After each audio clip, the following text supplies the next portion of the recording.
All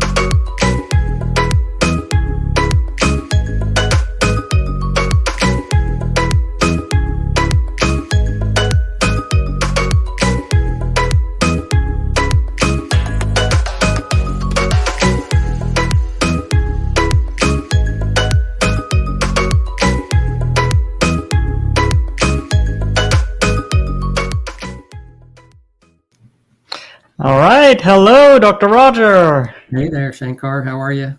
I am doing fine. How have you been? It's been a while since you were live. It's been a little bit, right? Yeah. Been off to some conferences. It's been really good.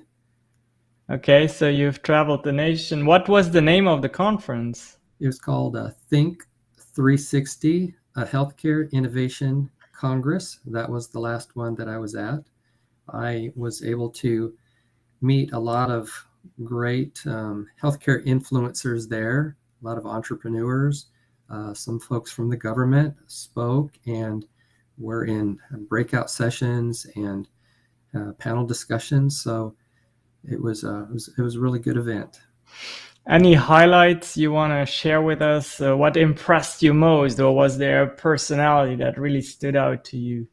Oh gosh, yeah, it was 3 days, and it was a spectrum from docs to business owners to government officials. And one of the things that stood out was that in order to make a change, a lot of people felt like we need to make our change from the ground up.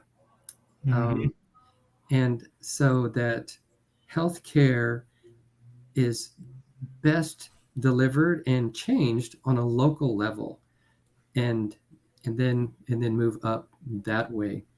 And actually, that's a good question, because if folks that are listening don't know me by now, I feel really strongly about that, and I'm kind of on a mission to be an example of that and a model of that, where I'm just making a difference one patient at a time, one company at a time, for those companies that contract directly with us. And then I hope that if I do a good job, then other doctors, other employers can see that and do the same thing. And right. If we get enough of that going on, then more and more lives will be affected, and the great value of direct contracting and direct primary care will continue to spread. Yeah, absolutely. And speaking of changing locally from the ground up, that's really something you and I are very active in with the Free Market Medical Association. And we've been recognized nationally recently as the best chapter leaders in the nation. So yes, that was very cool. And we have an upcoming meeting, June 2nd, with Dr. Phil Eskew. What are your thoughts about Dr. Eskew? I'm excited to listen to Dr. Eskew, because he is he's a partner to all direct primary care docs and our whole movement, because he's not only a doc, but he's trained as a lawyer as well, and he is very much in tune with the laws and the statutes and how things are changing or not changing. So I'm so excited to have him come and do a webinar for our chapter next week on Thursday.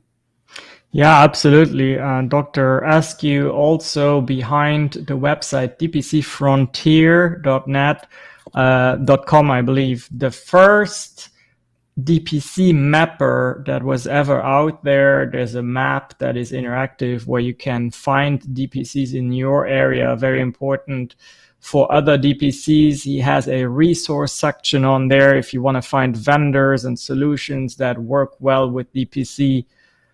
He is also, I believe, involved in brick.health, which is a service for DPC providers who want to do a virtual only situation, and if they ever need a collaborating lab or biometrics or something where a patient needs to go physically in, then he can help you out there as a DPC doctor. So definitely take a look at that. And June 2nd, 7 p.m. we'll start, and then we'll have a little bit of virtual networking. So we have this app where you can sit at a virtual table and talk to everyone in attendance. And you can go to sanantoniofmma.org to register for that. And Dr. Roger, you'll be there on a table, I assume, and Yes. you'll be able to answer to people if they want to collaborate with you here in San Antonio, right? You bet. Yes. Yeah. Okay, so definitely take advantage of that. We're about to show a clip that we did for the event. I think we can close with that, but before I run the clip, Dr. Roger, is there anything you want to leave our audience with into this Memorial Weekend? Yeah, so I'm just very excited about all of the good things that are happening in healthcare right now, the way I see it, in this direct contracting landscape, direct care, not just for primary care, but also for specialists. And there's more about that coming down the pike.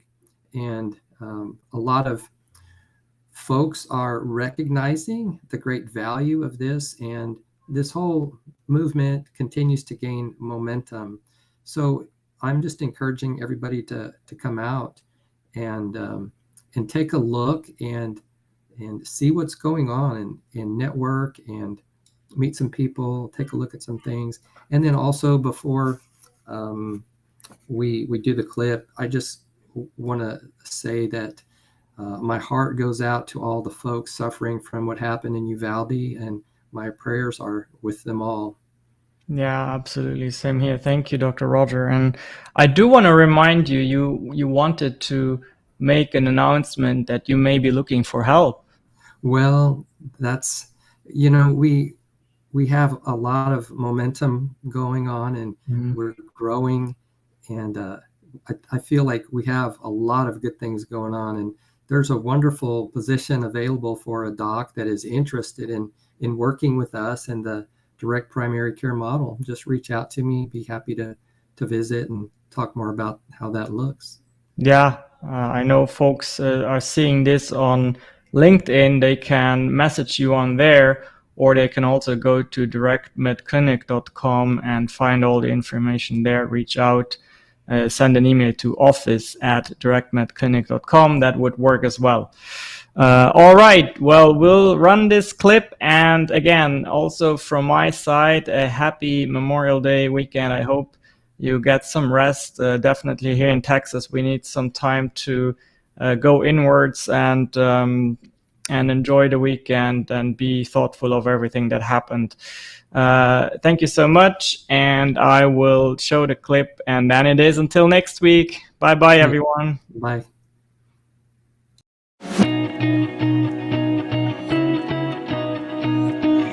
It's fascinating to me that these laws were ever passed. They were federally encouraged, so a lot of them are very, very similar from one state to the next.